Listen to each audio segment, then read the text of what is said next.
बिस्मिल्लाहिर्रहमानिर्रहीम। अब से हमने स्टार्ट करनी है अपनी ऑफ्थल्मोलॉजी और इंशाल्लाह शॉर्टली हम अपना ऑफ्थल्मोलॉजी के सारे टॉपिक्स जो हैं वो कवर कर लेंगे। अच्छा, आज हम टॉपिक स्टार्ट कर रहे हैं वो है ऑर्बिट। ठीक है, और ऑर्बिट में से भी हमने मोस्टली आज हमने जो पढ़ना है वो है ऑर्बिटल सेलुलाइटिस एंड देन हम प्रीसेप्टल एंड प्रोटोसिस वगैरह भी पढ़ेंगे। मतलब जो इसका मोस्ट इंपॉर्टेंट टॉपिक है वो ऑर्बिटल सेलुलाइटिस है। ठीक है, अच्छा, ऑर्बिट में इन्फेक्शन होते हैं, कितने किस्म के इन्फेक्शन है? 2 टाइप्स के हैं, pre septal and orbital cellulitis.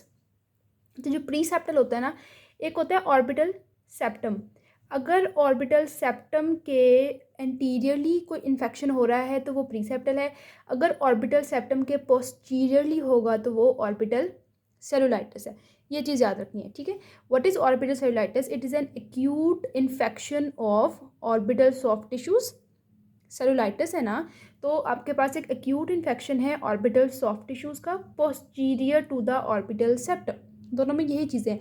अगर पोस्टीरियर है तो डेट इज़ ऑर्बिटल सेलुलाइटिस, और अगर एंटीरियर है ऑर्बिटल सेप्टम के तो डेट इज़ प्री सेप्टल।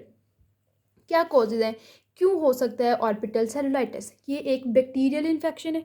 ठीक है, अब कौन कौन सी बैक्टीरिया हैं? Staph aureus, streptococcus pneumoniae and H मतलब haemophilus influenzae. Staph aureus, strep pneumoniae and haemophilus influenzae. अच्छा, एक ये वाले बैक्टीरिया तो कर रहे हैं, बट क्या चीज़ है जिसकी वजह से हो रहा है? मतलब क्या रूट आ रहा है? सबसे पहले एक्सटेंशन इन्फेक्शन की, मतलब कहीं और इन्फेक्शन था वो एक्सटेंड होके हमारे आई में आ गया है। सपोज अगर किसी को साइनसाइटिस था, हॉर्डियोलम हुआ हुआ है, डेक्रोसिस्टाइटिस है, उन वजह से भी वो ऑर्बिटल सेलुलाइटिस हो जाता है। एंडोफ्थेल्माइटिस की वजह से हो सकता है। एंडोजनस कोई इन्फेक्शन है, बैक्टीरिया, बैक्टीरिया से उनकी सेप्सिस हुई, ब्लड में गया, डिसेमिनेट वगैरह हुआ, वो सारे ऑर्बिट्स में आ गए। ठीक है, तो पहले एक्सटेंशनरी इन्फेक्शन की साइनसाइटिस अगर किसी बंदे को है, हॉर्डियोलम, डेक्रोसिस्टाइटिस, फिर एंडोफ्थेल्माइटिस एंड एंडोजनस इन्फेक्शन।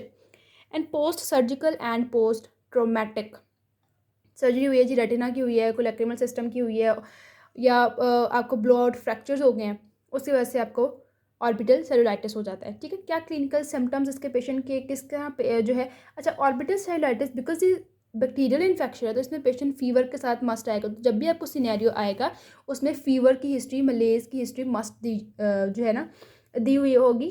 तो ये आपका एक आइडेंटिफाइंग पॉइंट होगा। अच्छा, सिम्टम्स भी सेलुलाइटिस है तो ऑर्बिटल स्वेलिंग होगी, मतलब प्रोटोसिस हुई होगी ना, वो तो हम देखेंगे। पेशेंट कहेगा कि मेरी आंख बहुत सूजी हुई है। अब डेफिनेटली सूजी हुई है तो वहाँ पे पेन भी होगी, पेशेंट को फीवर होगा जो एक डायग्नोस्टिक पॉइंट है, एंड मिलेज। आपने क्या क्या देखना है? आप देखोगे जिसको वो ऑर्बिटल स्वेलिंग कर रहा है, कह रहा है वो ऑर्बिटल प्रोटोसिस है, वो एक्सियल है। ठीक है, एग्जैक्ट है, तो आईबॉल की जो प्रोटोसिस है वो एक्सियली है। एंड देन फिर क्या हो रहा है कि जो उसकी जो एक्स्ट्रा ऑक्यूलर जो मूवमेंट्स हैं, एक तो वो हो ही नहीं रही। अगर आप उसको कमांड दे रहे हो कि आप ये करो तो उसको पेनफुल होंगी। ठीक है, पेन के साथ करेगा वो, तो एक्स्ट्रा ऑक्यूलर मूवमेंट्स रिस्ट्रिक्टेड हैं प्लस पेनफुल हैं। अब देखो उसके आईलिड्स का क्या है, आईलिड पे एडीमा हुआ होगा। आईलिड का जब एडीमा है तो प्रॉपरली वो आईलिड खोल सकेगा? नहीं खोल सकेगा ना, वैसे भी अंदर इतना इन्फेक्शन हुआ हुआ है तो उसकी विजन भी डिक्रीज हो जाएगी।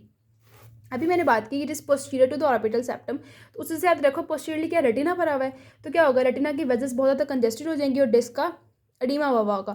तो आपने क्या देखना है कि आईबॉल, सबसे पहले इस पेशेंट की जो आईबॉल है वो बहुत ज़्यादा उसकी प्रोटोसिस हुई हुई है। ठीक है, एक्स्ट्रा ऑक्युलर जो मूवमेंट्स हैं वो रिस्ट्रिक्टेड हैं, पेनफुल हैं, विजन भी कम है, लिड्स पे भी एडीमा है, फंडस एग्जामिनेशन भी अगर हम कर रहे हैं तो रेटिना पे वेजल्स नजर आ रही हैं, डिस्क पे एडीमा है।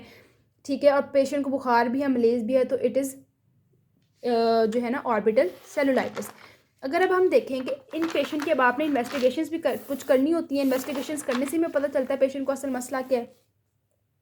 तो जो आपने इन्वेस्टिगेशंस करनी है उसमें अब देखो, क्योंकि ये बैक्टीरिया कर रहा था, हम उसकी ब्लड सीपी, ब्लड ईएसआर और कल्चर मस्ट करवाएंगे।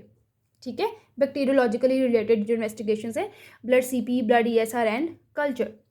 अब बिकॉज उसकी ऑर्बिटल स्वेलिंग है, प्रोटोसिस है, तो हम ऑर्बिटल स्कैन भी कर लेंगे, ultrasonography, x-ray and CT scan.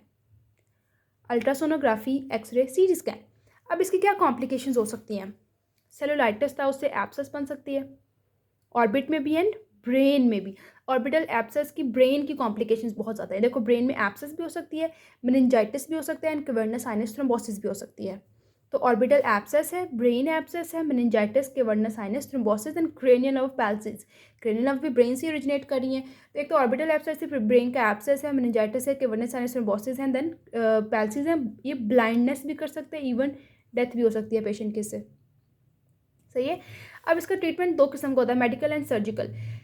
Medical treatment में आपने डेफिनेटली एंटीबायोटिक्स देनी है अगेंस्ट द बैक्टीरिया, एंड उसको पेशेंट को बहुत ज़्यादा पेन है जिसके लिए आपने उसको एनसेड्स देने हैं। इन्फ्लेमेशन भी है उसको भी रिड्यूस करने के लिए। अगर पेशेंट एंटीबायोटिक्स आपने 4 डेज़ के लिए देनी है, एंटीबायोटिक्स पे रिस्पॉन्ड नहीं करता है, then you have to go through surgery. So this is all about orbital cellulitis. अच्छा, अगर हम इसी वीडियो में प्री सेप्टल सेलुलाइटिस की भी थोड़ी सी बात कर लें, चलिए नेक्स्ट में करते हैं।